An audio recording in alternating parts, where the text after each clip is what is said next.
Hello, welcome back to Sudhi's kitchen. இன்றைக்கி நம்ம பார்க்க போகிறது ஒரு சூப்பரான ரெசிபி. என்ன ரெசிபின்னு பார்த்துருப்பீங்க. ஆமாங்க, பொரிச்ச பரோட்டா தான் பண்ண போகிறோம். அதுக்கு என்னென்ன தேவைன்னு நான் ஃபஸ்ட்டு சொல்லிடுறேன். இதுக்கு நான் 2 கப்பு கோதுமை மாவு எடுத்திருக்கேன். இதில் கொஞ்சமாக உப்பு சேர்த்து நல்லா கிளறி விட்டுருங்க. அப்போ தான் உப்பு எல்லா சைடுமே கலந்துருக்கும். அப்புறமா கொஞ்சமாக ஒரு 2 டேபிள் ஸ்பூன் அளவுக்கு நீங்கள் எண்ணெய் விட்டுக்கோங்க. எண்ணெய் வேணாலும் விட்டுக்கலாம். கடலை எண்ணெயோ இல்லை நார்மலாக சன்ஃப்ளவர் ஆயிலோ எடுத்துக்கலாம். இப்போ இந்த எண்ணெய் ஊற்றி நல்லா பிசைஞ்சதுக்கப்புறமா கொஞ்சமாக தண்ணி ஊற்றி நீங்கள் பிசைய ஆரம்பிங்க. மாவு சாஃப்டாக ஆகிற மாதிரி நல்லா பிசையணும்.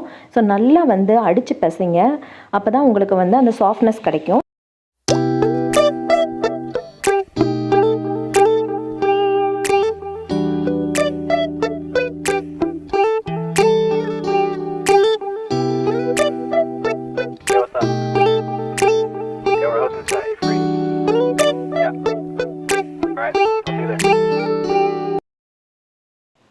இப்போ மாவு பாருங்கள், நல்லா பிசைஞ்சாச்சு. ரொம்ப சாஃப்டாக இருக்குது. இதை ஒரு மணி நேரம் இல்லை 2 மணி நேரத்துக்கு அப்படியே விட்டுருங்க. அதுக்கப்புறமா பார்க்கலாம். அதுக்குள்ளே நம்ம சால்னாக்கு என்னென்ன தேவையோ அதெல்லாமே ரெடி பண்ணிக்கலாம். ஃபஸ்ட்டு கொஞ்சமாக எண்ணெய் விட்டு 1 டீஸ்பூன் அளவுக்கு சீரகம், 1 டீஸ்பூன் அளவுக்கு சோம்பு, அப்புறமா ஒரு 1/4 டீஸ்பூன் அளவுக்கு மிளகு, இதையெல்லாம் போட்டு நல்லா வறுத்துக்கோங்க. ஸோ இந்த ஸ்டேஜ்லேயே நீங்கள் கொத்தமல்லி விதை கூட போட்டுக்கலாம். பட் நான் கொத்தமல்லி பவுடர் சேர்க்க போகிறதுனால அதை அப்படியே ஸ்கிப் பண்ணியிருக்கேன். இப்போ இதில் சின்ன வெங்காயம் உங்ககிட்ட இருந்துச்சு அப்படின்னா ஒரு 7-8 சின்ன வெங்காயத்தை நல்லா அரிஞ்சு எடுத்துக்கலாம். அதுக்கப்புறமா இந்த ஹோல் கரம் மசாலா சேர்க்க போகிறோம். இது ஒரு பிரிஞ்சி இலை, 2 பட்டை துண்டு, அப்புறமா 2 கிராம்பு, அப்புறமா கல்பாசி. இந்த கல்பாசி தான் உங்களுக்கு சூப்பரான டேஸ்ட், அந்த சால்னா ஃப்ளேவர் கொடுக்கும். அப்புறமா ஏலக்காய், மராத்தி மொக்கு, இது எல்லாத்தையும் சேர்த்தாச்சு.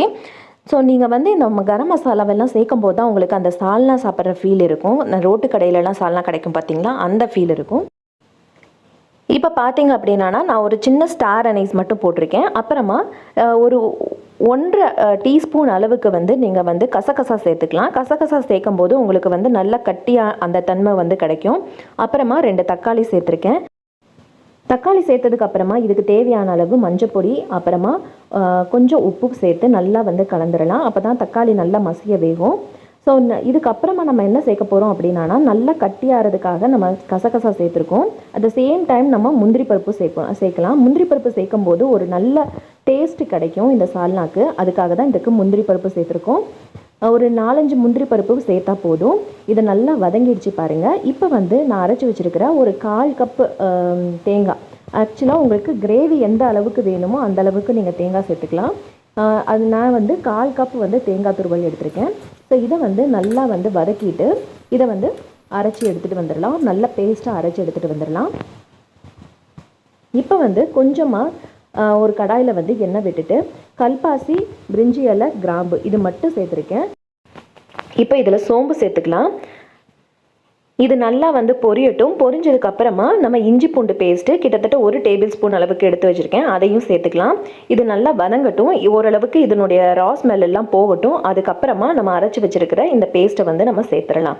ஸோ மஷ்ரூமை நீங்கள் ஃபஸ்ட்டே சேர்க்காதீங்க. ஏன் அப்படின்னா அந்த ஃப்ளேவர் உங்களுக்கு அந்த அளவுக்கு கிடைக்காது. ஸோ நம்ம மசாலா எல்லாம் ஆட் பண்ணதுக்கப்புறமா மஷ்ரூம் சேர்க்கும் போது ரொம்பவே நல்ல ஒரு சால்னா ஃபீல் வரும். ஸோ இதுக்கு தேவையான அளவு நீங்கள் தண்ணி விட்டு நீங்கள் கொதிக்க விடுங்க. இதில் நான் ஏற்கனவே சொன்ன மாதிரி வரமிளகாய், அப்புறமா கொத்தமல்லி விதை இது 2மே நான் ஆட் பண்ணலை. அதனால் இந்த ஸ்டேஜில் நான் சில்லி பவுடரும் கொஞ்சமாக மல்லிப்பொடியும் போட்டுக்கிறேன்.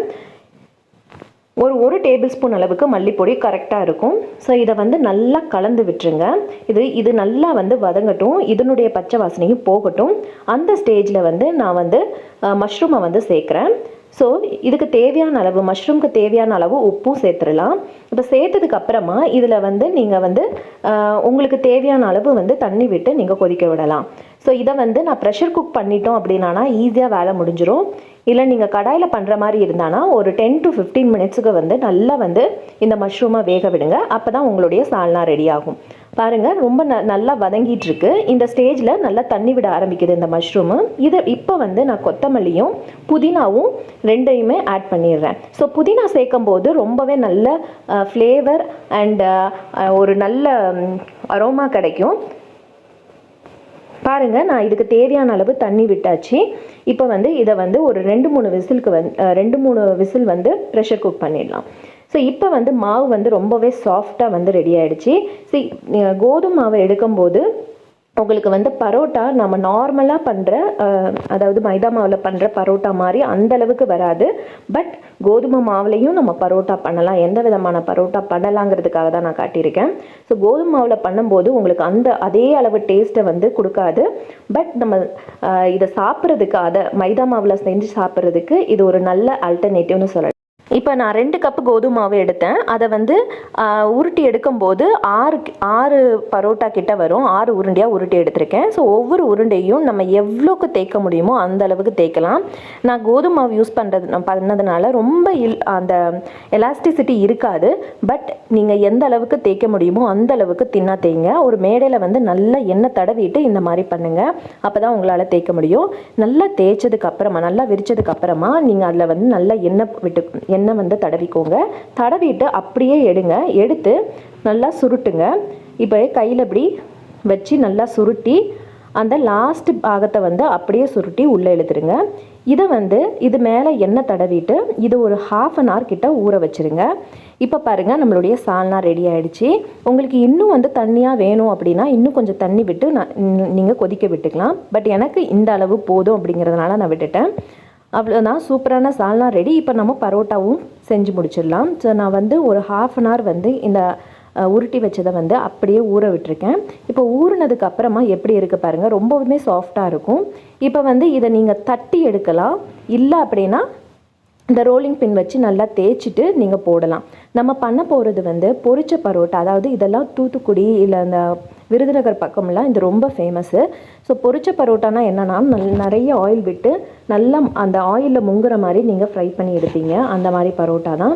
ஸோ இதை வந்து நான் ஏற்கனவே சொன்ன மாதிரி நீங்கள் கையிலேயே அப்படியே தட்டி சின்னதாக போட்டு எடுக்கலாம். ரொம்ப நல்லா வரும்.